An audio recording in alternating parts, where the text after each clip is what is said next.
Hello and welcome to this week's episode of the Male Fertility Podcast. It is mailbag time. Now, this one is slightly different. I am running solo. I asked Ciaran if he'd mind if I took this one on my own because I'm going to be discussing a topic that I'm very passionate about, and that is miscarriage. In just under 2 weeks' time, I will be embarking on my longest run yet, which is a marathon for the Miracles for Marathon Challenge with Olly Brown, who is currently running 39 marathons in 39 weeks over 39 historical counties of England.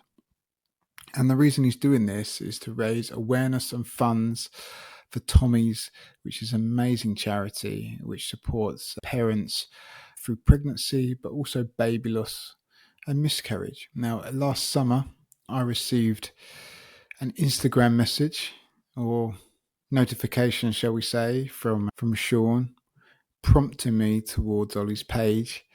And if I remember rightly, the line was something along the lines of, the Male Fertility PT, you should get your shoes out and lace them up, prompting me that I should be involved in this. It didn't take much thinking about. As soon as I read the page, what Olly was doing and why he was doing it, I was well up for the challenge. Anyone that knows me knows I'm not a runner, but I felt, because of my own experiences, it was important that I did this. Now, this kind of brings me to why, really the personal reason why I'm doing this. Now, over the last couple of years, I've started to really think of myself differently in terms of a father. And a lot of that's to do with the fact that I've managed to process a lot of my fertility journey. And part of that is the miscarriages. Me and my wife, we experienced 3 miscarriages on the way to having our 2 beautiful children. And each of those miscarriages was particularly difficult situationally, but also emotionally. As a man, I held on to it, trying to be the brave one, trying to be the strong one. And I buried it. I buried those emotions, and it wasn't until later on, in fact, after my son was born, that they started to emerge in panic attacks and vivid dreams. Yeah, and a real social anxiety. Part of that was me just exploring and still processing my identity as a man after the diagnosis of infertility, but a lot of it had to do with these miscarriages. It was incredibly lonely, and something that I now know I didn't have to face alone. That I look at myself differently as a father now, and what I mean by that is I'm not a father of 2. I now view myself as a father of 5 because I've had time to process things and acknowledge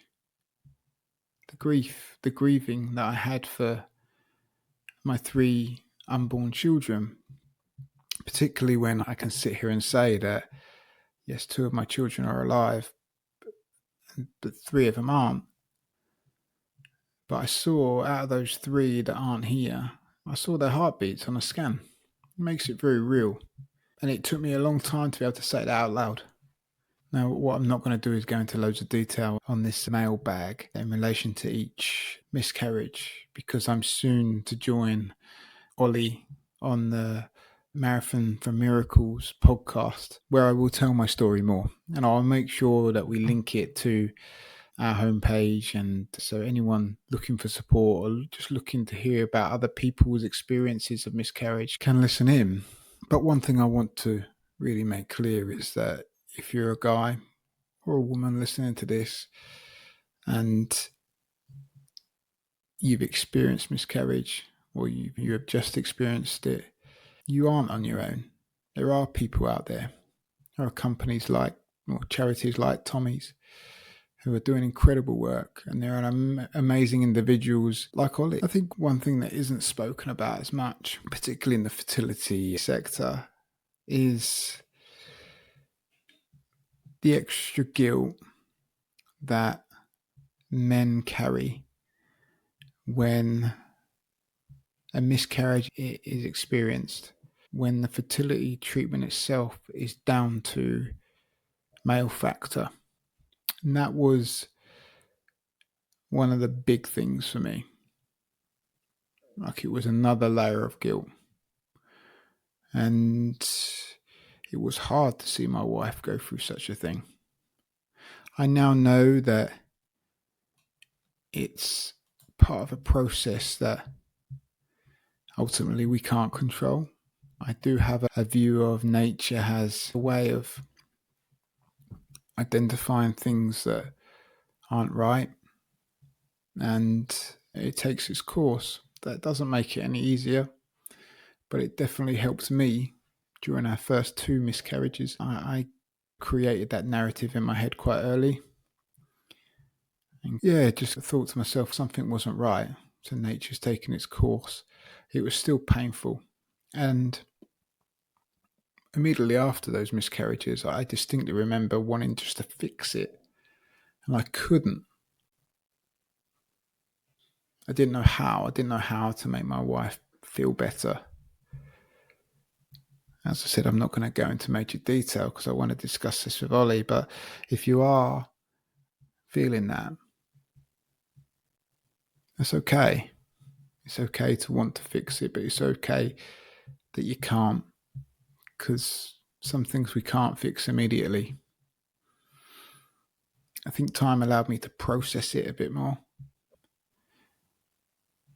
But ultimately, I think there's that small part of me that will always be sad about the situation, about those 3 miscarriages. As I said, I will soon be on the Marathons for Miracles podcast explaining all this.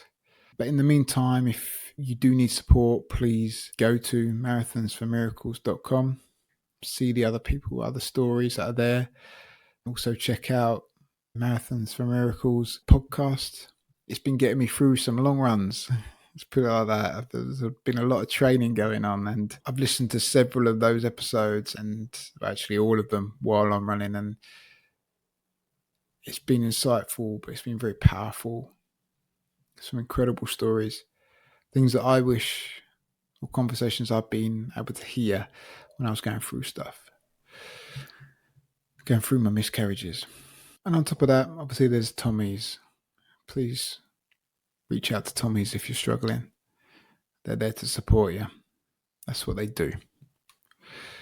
So the only other thing is to say that, if you want to support us, you can go to marathonsformiracles.com and donate.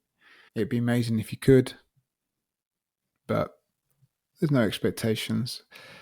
We just want to let everybody know that there's people out there to support them, and Tommy's are doing amazing work.